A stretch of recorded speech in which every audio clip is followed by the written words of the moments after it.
What are the main security challenges for Central and Eastern Europe and the Black Sea region?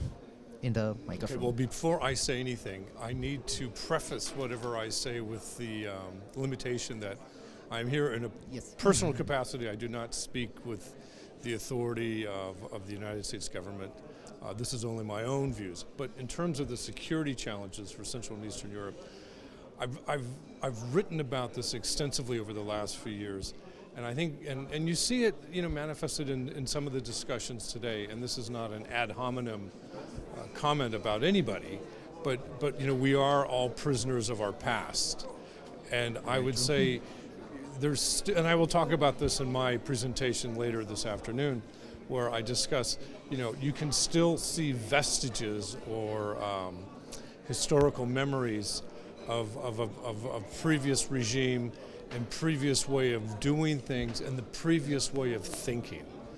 It's the concepts, I like to argue, it's the assumptions, it's the expectations, the incentives. They still are in the process of changing, and in some ways Romania is far ahead, in some ways Romania lags behind. Yes, that's true. But I have to say, the more time I'm able to spend in countries like Romania, this is my third trip this year, and it's great to be back. You still see, I'm always surprised by what I find. And I'm glad to see that the procurement, even though you complain a lot about defense procurement, relatively speaking, I think you've done a very good job. If you look at other countries, what other countries have paid, if you look and see what the Poles have paid, for example, for their Patriots, as compared to what you've paid for your, the used German Patriots, you got a great deal. I think what you've done with the F-16s is beyond being commendable. I'm going to say that this afternoon. So you can see examples of success, but there are still some things that are troubling, and they need to be addressed. And I will talk about those some specific examples this afternoon. Do you think that the missile defense shield amplifies security risks for Romania from the vessel? Well, anytime you have an asset that's valuable, there are functions of vulnerability, and I can see where somebody might make that argument. But then again, it's a very important asset for NATO, not just Romania, not just for the United States, for NATO. And in some ways, we like to think of this, and when I talk to my students and when I'm in Central and Eastern Europe and I'm working with different ministries of defense and general staffs and politicians, I like to say, everybody wants to have what we call security vouchers. That is to say, we have done what we are supposed to do, what's expected of us, and we continue to do this, and this is how we convince our partners of our bona fides. And I think Romania has done a very good job with that, with their deployments to the Middle East. I think you've done a very good job with spending money correctly. I think you can still spend your money a little bit better, and we'll talk about this afternoon. But I think, just the announcement, I think it was last week or the week before last, the huge amount of money, Romanian money, that will go into the infrastructure in the base NK.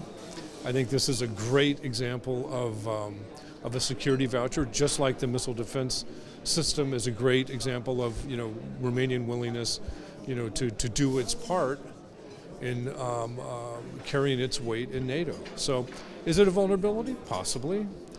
But I'm sure it gives certain states to the east and southeast pause when they think about Romania.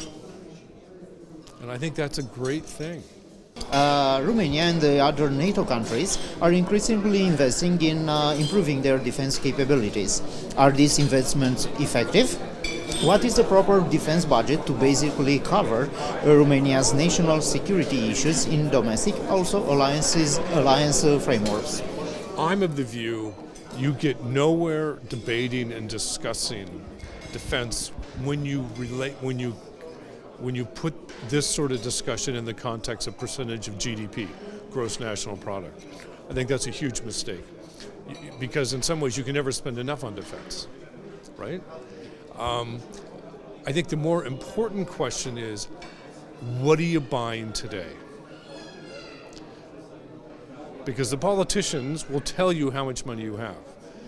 The Ministry of Defense, the General Staff, the professional military, the professional defense civilians, let's never forget them, as I am one, we are the ones who make the recommendations on how to spend the money. Now, the distribution of your defense budget is out of balance.